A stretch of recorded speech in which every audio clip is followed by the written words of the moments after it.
Halo semuanya. Terima kasih yang sudah ikut menyaksikan Kianus Mawinata Talks selama kurang lebih 1 bulan terakhir ini. Jadi kenapa saya angkat topik ini? Karena lagi-lagi telah terjadi suatu tragedi. Kita telah diberikan suatu pertunjukan aksi kekerasan ya, yang harus kita ambil hikmahnya. Apa yang terjadi di Amerika itu dan yang sekarang telah menyebar ke seluruh dunia ini, yang tak lain adalah kematiannya atau tewasnya seorang pria berkulit hitam di Amerika Serikat yang bernama George Floyd, yang tiba-tiba membangkitkan rasa simpati dunia dan kemarahan dunia.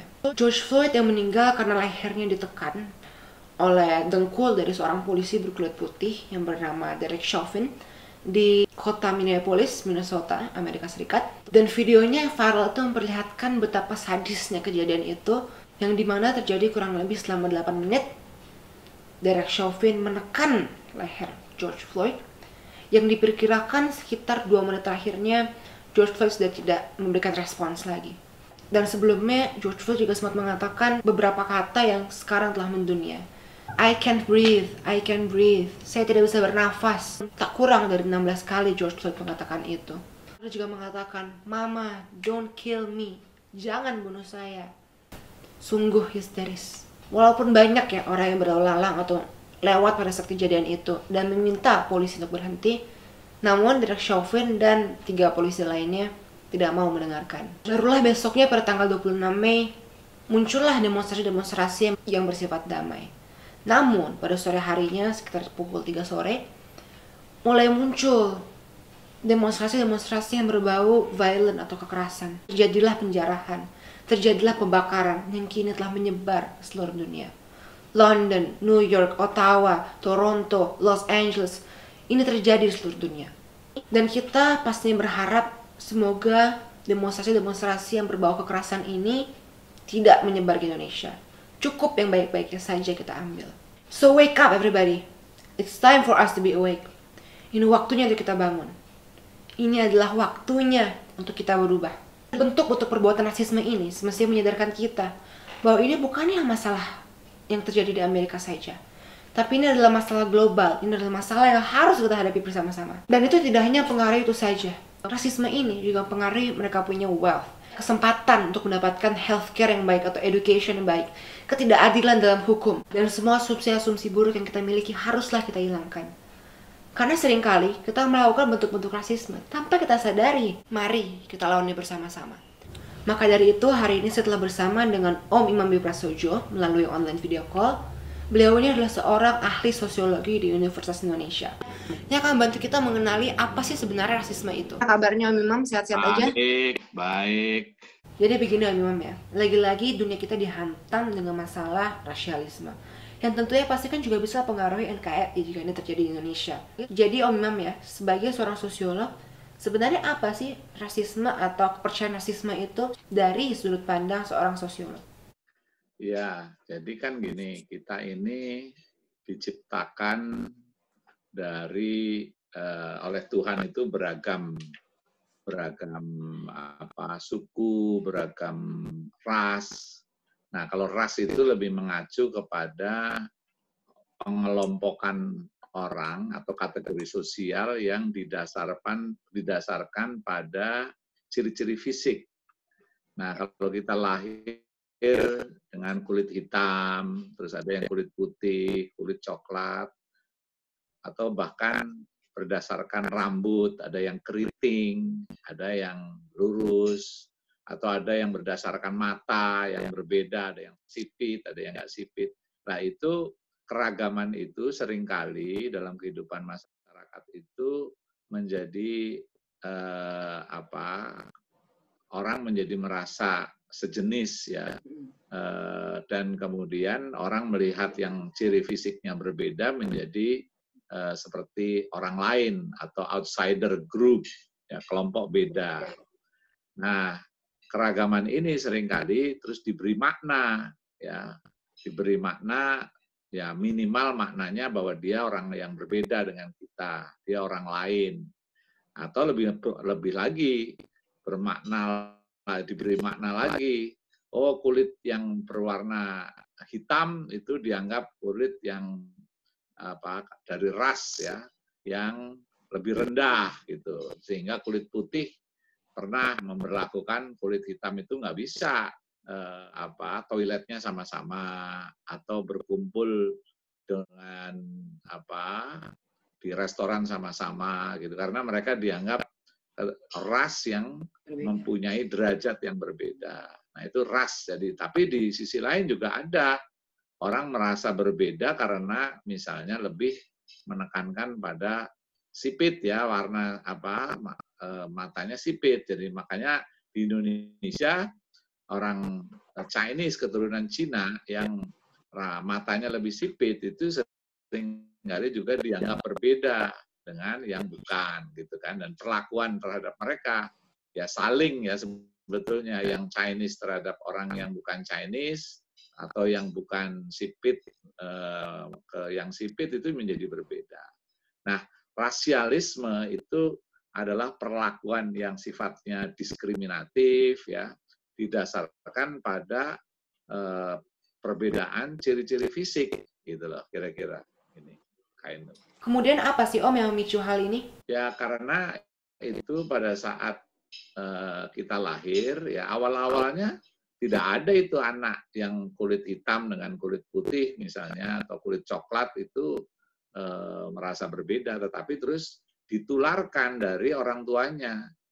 Nah, sehingga ada pemaknaan. Jadi anak kecil yang tadinya tidak rasis gitu, tidak menganggap beda, lama-lama dia pelan-pelan dan kadang-kadang itu dia tidak disosialisasikan secara terang-terangan, tapi begitu misalnya ada orang kulit putih ya, terus kemudian pada saat remaja, oh kamu jangan bergaul dengan orang kulit hitam, gitu, tanpa menjelaskan apa-apa.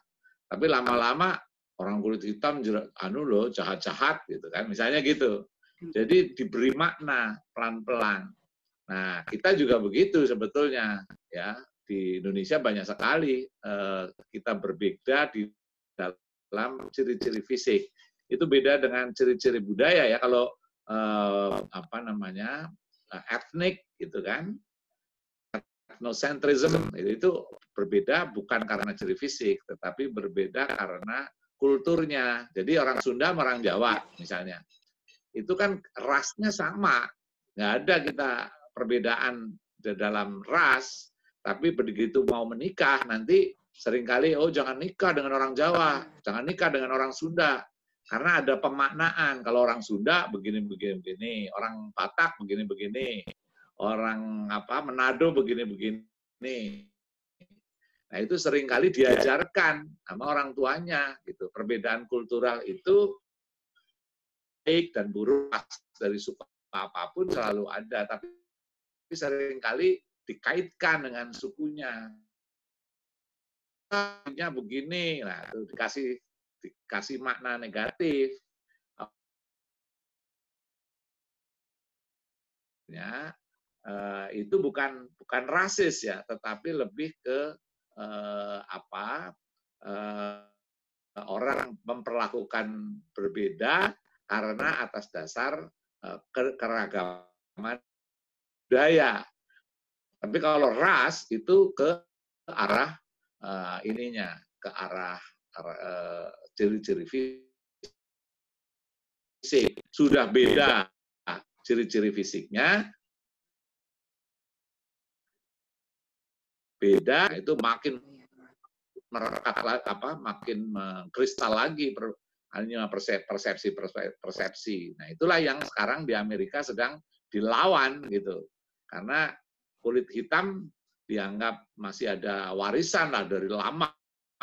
Dulu kan dianggap bangsa yang diperbudak oleh kulit putih. Tapi sebetulnya secara tersembunyi masih ada pandangan-pandangan negatif terhadap orang yang berkulit hitam.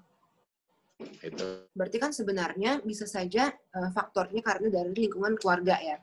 Ya, yang mensosialisasikan seperti itu bukan hanya keluarga. Bisa saja di keluarga enggak, tapi terus dia belajar pada saat bergaul dengan teman-temannya, gitu kan?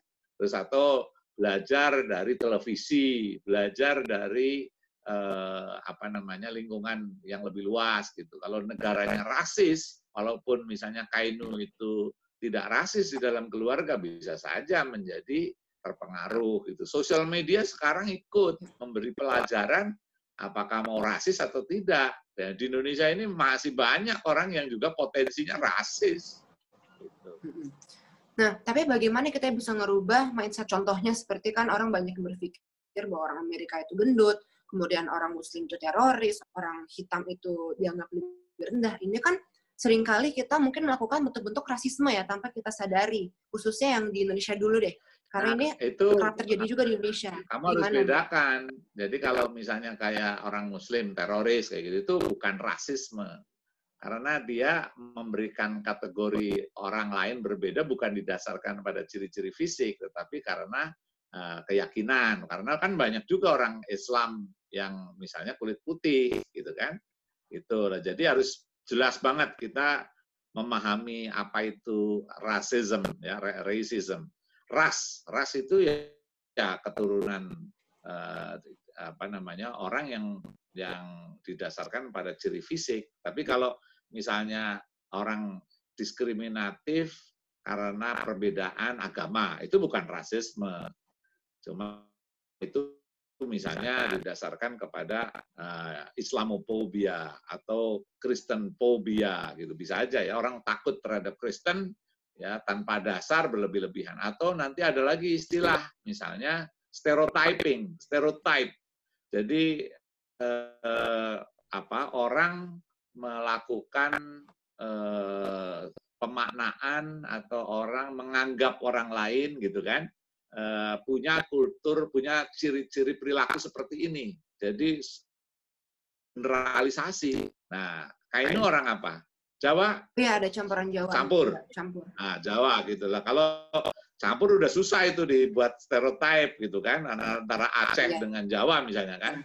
Tapi kalau orang Aceh itu distereotipkan misalnya perilakunya A gitu kan. Ya. Nah, itu perilakunya. Nah, tapi itu bukan rasisme. Itu bukan rasisme. Kalau ras itu didasarkan pada apa? Pada orang yang mempunyai ciri-ciri fisik berbeda, gitu loh. Kira-kira gitu. Jangan sampai ketuker, gitu kan. Kadang-kadang memang menjadi overlapping, punya orang kulit hitam dengan kultur tertentu. Nah, itu kan berarti orang antinya bisa tidak hanya sekedar karena rasnya, tetapi karena kulturnya. Nah, orang Islam juga begitu, dituduh teroris misalnya kan. Nah, ada satu gelintir, dua gelintir orang yang melakukan terorisme terus di stigma. Jadi ditempel gitu, diberi makna negatif, tetapi bukan hanya orang yang melakukan, tetapi kepada seluruh orang ya yang beragama sama. Gitu. Nah, itu semuanya dianggap begitu. Sama aja kayak kita misalnya sering ada yang menuduh kulit putih itu mental penjajah misalnya gitu kan. Ya, memang betul dulu melakukan penjajahan ya, tapi nggak semua kulit putih melakukan penjajahan. Jadi kita itu bukan apa namanya generalisasi itu. Jadi ada istilah banyak, hanya rasisme, ada yang namanya prejudice, ada yang namanya stereotype, ada yang namanya stigma gitu ya. Itu konsep-konsep yang yang mempunyai makna berbeda-beda. Sebagai generasi muda ya, apa sih kira-kira yang bisa saya lakukan untuk menghadapi hal-hal seperti ini, dan pesan apa yang ingin Om sampaikan kepada generasi muda? Ya, jadi kalau secara filosofis ya, orang menjadi berkulit hitam atau rambut keriting atau bermata biru itu kan bukan pilihan kita. Itu adalah given ya, sesuatu yang diberikan oleh Tuhan. Walaupun misalnya kita kepengin gitu ya, dari kayak Michael Jackson gitu kan, pernah dibuat bagaimana supaya kulit putih. Tapi berapa orang itu yang bisa melakukan seperti itu? Nah, jadi kita pertama harus bisa melihat bahwa orang itu punya ciri-ciri fisik tertentu itu bukan kehendak dia. Dan dia tidak bisa itu di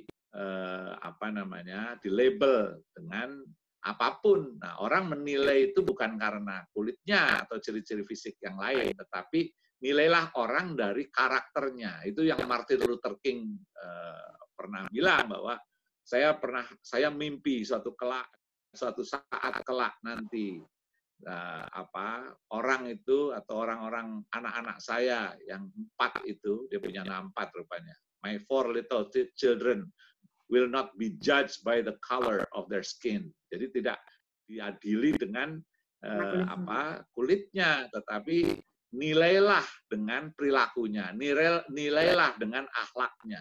Karena kalau akhlak baik atau akhlak buruk itu bisa melekat pada siapa saja, gitu kan? Orang kulit putih bisa jahat, bisa baik, orang kulit hitam juga begitu, dan siapa saja itu tergantung bagaimana kita milih perilaku-perilaku itu. Nah, itu pilihan bisa. Kalau kamu mau menjadi orang baik, kamu bisa memilih. Kamu menjadi orang benar, orang jahat juga bisa milih. Tapi kalau kamu ingin jadi kulit putih atau kulit hitam, mata biru atau mata coklat, itu nggak bisa milih. Gitu. Dan itu bukan dosa. Nah, kasihan banget orang yang kebetulan lahir di kulit hitam misalnya, dari lahir udah dianggap sebagai orang yang bodoh, orang yang derajatnya rendah, gitu kan, kasihan sekali. Nah, pemahamannya dipelajari, harus dipahami, dan kemudian dilaksanakan, dilakukan. Jadi kalau ada anak-anak yang rasis, walaupun itu bercanda, nah itu nggak boleh itu terus dibiarkan. Segera, kamu jangan rasis begitu, kasihan kan. Kalau kamu yang kebetulan diperlakukan seperti itu, kan kamu juga akan menjadi kasihan juga gitu. Jadi jangan memperlakukan orang lain dengan penilaian-penilaian negatif didasarkan pada ciri-ciri fisik atau bahkan di mana asal usul dia gitu loh. Saya kira itu, itu kerja itu berat ya, nggak bisa sendirian, harus bersama-sama. Nah, yang Afrika Selatan itu sama ya. Terus waktu Jerman dulu sama melakukan yang namanya Nazisme itu. Nah, itu sebetulnya di dunia banyak sekali praktek-praktek yang seperti itu dilakukan di dalam masyarakat, dan karena itu tidak ada yang melawan, ya akhirnya itu menjadi melembaga. Nah, di Amerika ini bagus sekali ini sekarang, kulit putih, kulit hitam, kulit apa saja bersatu. Itu bukan Black Lives Matter gitu kan. Nah, itu jadi itu yang inti dari kita itu harus melawan terhadap cara pandang loh ya, melawan terhadap perilaku yang selama ini ada, dan saya kira di Indonesia menjadi sangat penting untuk dari awal kita mendidik teman-teman ya, saling bertukar pikiran, hal-hal seperti itu. Mudah-mudahan Indonesia terbebas dari rasisme seperti itu, terbebas dari anti terhadap perilaku-perilaku yang mendiskriminasi orang lain. Gitu. Oke.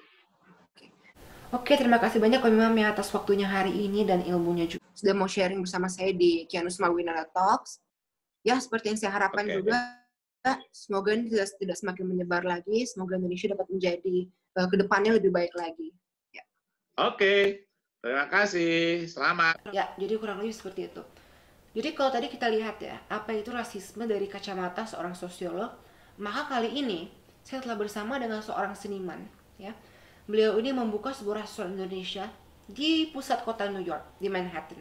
Namanya Bali Kitchen. Sekarang saya sudah langsung jauh-jauh dari kota New York, adalah Om Jess Pasai. Halo Om Jess, gimana kabarnya? Ya, saya baik kabarnya. Jadi begini Om Jess, Kiano dengar restoran Om di Manhattan yang namanya Bali Kitchen itu katanya kacanya sampai pecah ya pada saat demonstrasi yang menuntut keadilan untuk George Floyd. Namun sayangnya juga ada yang membawa unsur-unsur kekerasan sehingga kaca Om sampai pecah. Untuk itu kita saksikan dulu ya reportasi dari VOA. Di tengah kota New York yang sedang dalam keadaan riot, ada warga negara Indonesia yang punya restoran persis di tempat di Lower Manhattan dan terkena dampaknya. Restorannya kacanya dipecahin dan kita lihat bagaimana keadaan restoran itu. Oke, nah kita udah ketemu dengan Jess Pasha ini udah hari ini udah yang kedua kali ya kejadian ini. Jess, bisa diceritain nggak gimana kejadiannya? Kurang lebih sekitar jam 1 malam, di malam gitu, beberapa orang selesai unjuk rasa gitu, dalam keadaan jengkel dan marah, mereka pecahin itu beberapa restoran. Kalau terjadi lagi ya it happens, dan kita harus tetap, ya jangan putus asa ya bangkit lagi. Kita tunjukin bahwa keyakinan positif dan sebagainya itu akan selalu keluar sebagai pemenang. How inspiring ya Om ya. Jadi sebenarnya kan demonstrasi-demonstrasi ini juga ada yang akhirnya orang jadi entah iseng atau mereka jengkel atau marah. Jadi ada yang lempar-lemparin kayak batu atau mungkin kayu-kayu gitu. Jadi ada kaca-kaca yang pecah. Dan ini banyak juga toko-toko yang terjadi, bukan hanya restoran Om. Jadi sebenarnya kronologisnya kayak gimana sih Om? Kejadiannya seperti apa sampai kaca restoran Om tuh bisa pecah? Kurang lebih yang pertama itu sekitar jam 4 pagi. Ya. Jadinya memang ada unsur kriminal ya, jadi mereka memang ada niatan untuk mencuri. Terus sudah ada sembunyinya atau apa, tapi susah ya ditelusuri karena memang sedang banyak kasus kekerasan, kasus pencurian yang sedang berpecah. Terus yang kedua ya 3 hari lalu itu kurang lebih sekitar jam 1 malam, jadi setelah mereka demonstrasi besar-besaran, itu bakar sini bakar sana, itu waktu mereka pulang beberapa orang itu yang lewat daerah Balikpapan itu ya masih penuh dengan amarah, mereka menghancurkan beberapa restoran including Balikpapan. Jadi ada Bank of America, restoran Jepang, restoran Timur Tengah gitu, dan mereka marah aja gitu ya. Tapi ada juga ya beberapa dari mereka yang selain marah, percaya juga besar. Nah, jadi sebenarnya Om Jess kapok nggak sih dengan kejadian-kejadian kayak gini? Karena ini kan pasti merugikan sekali untuk Om ya. This must have been costing you a fortune gitu. Jadi gimana Om? Kebetulan dia sudah kan kalau orang positif dia ya dibawa kehidupan itu selalu ups and down, seperti roda berputar, kadang di atas kadang di bawah, dan kita mesti tahu pada saat kita di bawah nggak akan selamanya di bawah, pada saat di atas nggak akan selamanya di atas. Itu yang bikin justru lebih ngerti, lebih terima. Dan lagi pula juga kalau kapok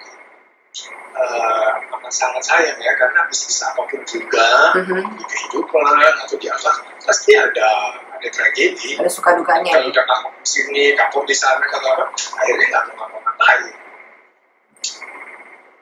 So based on my research ya, what's happening now in Amerika itu kan gara-gara masalah rasial ya. Dan di Amerika itu selain yang berkulit putih itu dianggap sebagai minoritas. Nah berarti kan termasuk Om itu. Dan walaupun saat ini yang panas-panasnya itu isu-isu bagaimana orang kulit putih itu mendiskriminasikan orang kulit hitam, namun kan sebenarnya ini juga terjadi dengan ras-ras lainnya. Jadi sebenarnya apa yang Om lakukan atau mau lakukan ya untuk mengekspresikan isu-isu ini? Kalau Om Jess menyikapinya ya seperti biasa, karena ini sebenarnya udah terjadi jauh hari sebelum apa ya, udah dari dulu sampai nanti pun juga akan terjadi. Nggak hanya di Amerika, di Indonesia pun bangsa Chinese kasihan sekali, atau orang yang beragama lain kasihan sekali. It's going to happen all the time in the world, in everybody's life. Jadi cara menyikapinya kita terserah kamu mau aktif atau pasif. Kalau mau pasif ya udah nggak usah peduli atau apa. Tapi kalau mau aktif, bantulah menyuarakan suara para minoritas dengan cara damai atau dengan cara lebih ekspresif. Cara damai ya maksudnya ikut organisasi atau membantu donasi. Banyak sekali organisasi-organisasi yang sudah terbentuk. Kita dengan cara aktif sebagai anggotanya atau menyisihkan uang dana untuk mensupport program-program mereka, itu juga secara aktif membantu mereka.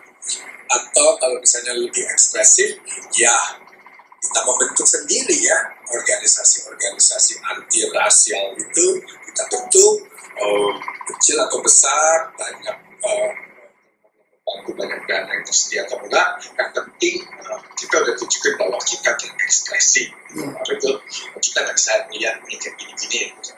Dan jadi ada banyak cara kok untuk membantu atau untuk aktif. Itulah. Kalau dengar juga Om Jess itu katanya mau ikut berpartisipasi ya secara aktif mengenai hal ini. Namun dengan cara yang lebih aman. Nah, cara yang lebih aman itu maksudnya seperti apa sih Om? Ya caranya seperti apa? Misalnya akhir kemarin para demonstran itu ada yang belanja makanan di Bali Kitchen ya. Ya Om Jess kasih beberapa makanan ekstra atau kue dan bilang terima kasih untuk keberanian mereka suarakan apa gitu. Jadi mereka tahu bahwa Bali Kitchen support, silakan mereka. Itu cara saya. Atau enggak memberi penjelasan kepada beberapa mungkin yang kurang tahu atau belum tahu atau yang nggak mau tahu soal apa sih yang namanya rasisme itu dan kenapa ada di Amerika ini, kenapa sekarang mudah, karena sebenarnya itu unsurnya lebih dalam daripada rasisme. Itu kalau sekarang yang sedang berkecamuk di Amerika itu adalah campuran antara rasisme terus orang-orang marahnya sama cara dia menanggulangi COVID itu begitu parah. Makanya jadi parah sekali di Amerika. Terus sialnya sebagian besar korban COVID adalah kaum hitam.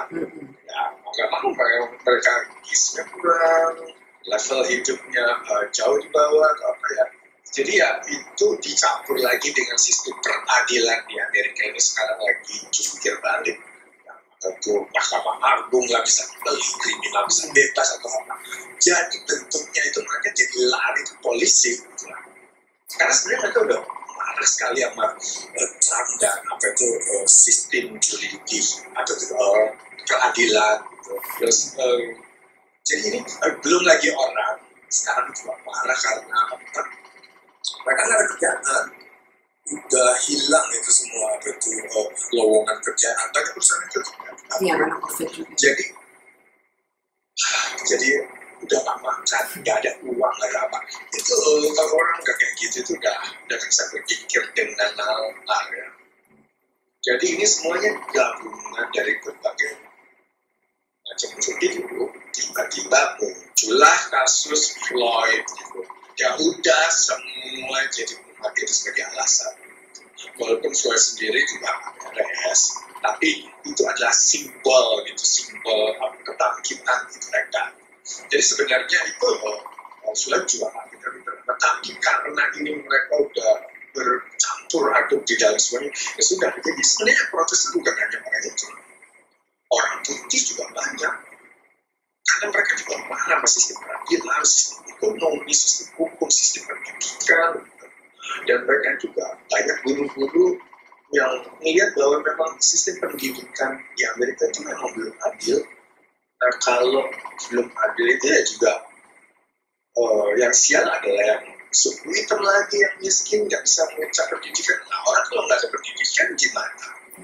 Ya itulah jadinya kalau nggak kriminal, ya bodoh atau gitu ya. Jadi sistem pendidikan pun juga masih belum beres, belum lagi sistem healthcare, Medicare gitu yang memang sedang diusahakan oleh presiden sebelumnya. Karena namanya juga negara yang tidak akan pernah bisa sempurna, tapi seorang presiden itu tugasnya untuk memperbaiki daripada presiden sebelumnya. Sialnya sekarang presidennya itu dodol sekali, jadinya yang sudah dibentuk itu dipotong-potong dananya, diobrak-abrik, apa gitu. Jadi ya, itu yang tahu marah sekali. Dan ini adalah ungkapan dari semuanya itu. Gitu loh. Jadi bukan hanya kasus Floyd aja yang sebenarnya di dalam itu. Makanya itu sampai ke mana-mana dan akan berhari-hari kan. Karena memang Trump. Jadi suatu negara atau perusahaan itu goblok bukan karena penduduknya. Penduduknya itu udah dari dulu ya kayak begini. Goblok kan presidennya. Ini yang marah-marah kayak gini juga orangnya sama yang dari dulu tinggal di sini, udah bertahun-tahun tinggal di sini. Ya, tapi dulu waktu Obama, waktu apa, nggak terlalu liar kayak gini karena apa? Karena presidennya itu. Berarti ini bentuk dari peluapan dari berbagai macam masalah ya. Jadi ini yang memicu demonstran itu menjadi sangat-sangat liar sekali gitu ya, sangat-sangat parah sekali ya gitu ya. Makin besar karena apa? Memang ini nggak hanya sudut macam ekonominya orang marah ini karena nggak ada duit lagi. Nggak ada duit untuk mau makan, untuk mau apa gitu nggak ada. Ada sih bantuan, tapi kapan kan? Amerika kan sekarang pemerintah lagi kasih bantuan ya untuk para penduduknya, para penganggur atau para orang yang kehilangan pekerjaan. Tapi sampai kapan? Negara itu kan ada limitnya. Dan itu orang-orang nggak bodoh, orang tahu gitu. Itu ya. Oke, terakhir ya Om ya. Ini sesuatu yang selalu saya tanyakan kepada semua yang saya interview. Ada nggak sih message atau pesan tertentu ya untuk generasi muda yang ingin Om Jus sampaikan? Oke, untuk generasi muda, untuk supaya bahagia dan apa? Nomor satu, cintailah bangsa. Kalau belum cinta bangsa, cobalah sekali-sekali keluar negeri atau apa, kamu lihat betapa di luar itu mereka menghargai tradisi, budaya, dan negara mereka. Pulang ke Indonesia, usaha untuk jatuh cinta sama culture-nya, tariannya, makanannya, kain-kainnya, bajunya, kantungnya, atau apapun juga. Karena nomor satu, harus sadar dulu bahwa Indonesia itu benar-benar bagus kan.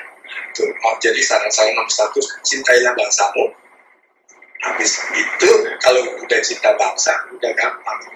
Kamu akan gampang mikir untuk gimana caranya majuin bangsa, gimana bikin bangsa ini lebih hebat lagi, gimana caranya bikin bangsa ini lebih kaya lagi, gimana bikin supaya generasi penerus akan menikmati hasilnya, karena kita dari sekarang udah ikut bikin program cinta bangsa gitu.